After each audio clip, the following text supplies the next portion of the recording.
Merci. Mon nom c'est Zahir-Din Ahmad Abakar. Je suis le secrétaire général du ministère des Finances, du Budget et du secteur bancaire de l'Union des Comores. L'Union des Comores, un pays insulaire à l'est de l'Afrique, entre le continent africain et Madagascar. Nous sommes là aujourd'hui justement pour prendre part à un atelier pour la validation des études qui ont été faites dans certains pays bénéficiaires de ce programme des Nations Unies, de l'UNECA. Les Comores en tant que pays bénéficiaire, j'ai été invité pour participer et afin de commenter aussi cette étude qui a été faite dans mon pays par rapport à la préparation du pays pour la mise en œuvre de la ZLECAf. Pour vous dire, chez nous, nous comptons beaucoup sur cet accord ZLECAf parce que jusqu'à là, les Comores restent un pays importateur net. Nous dépendons beaucoup plus de l'étranger pour même nos produits alimentaires de première nécessité.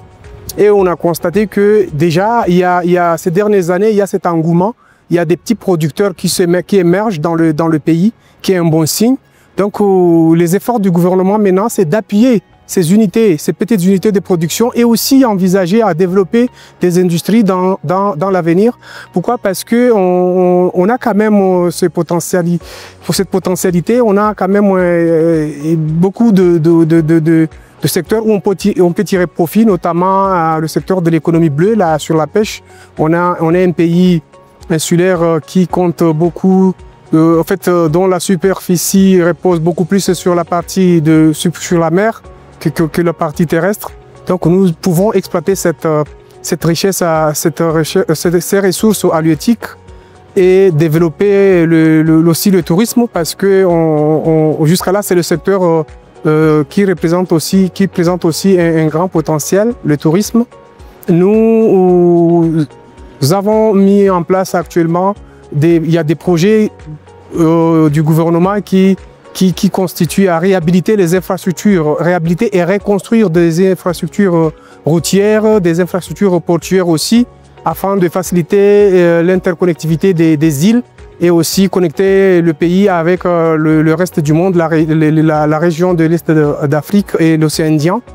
Donc cet accord ZLECAf nous permet de renforcer nos capacités en termes de production locale afin de proposer quelque chose aux autres pays.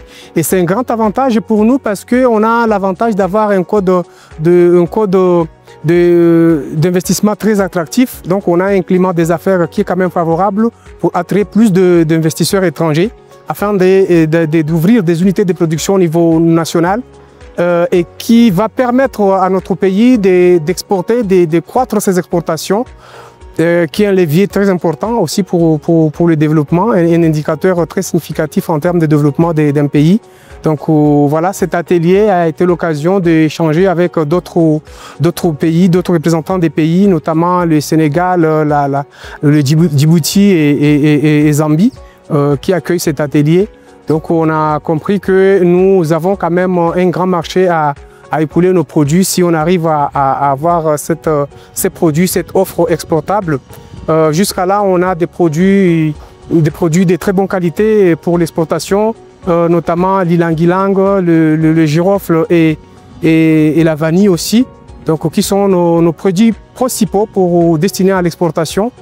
Mais à partir de cette zone de libre-échange, nos efforts nous poussent à diversifier notre économie. Donc on va essayer d'avoir beaucoup d'autres secteurs afin d'augmenter notre productivité nationale et accroître aussi la richesse nationale.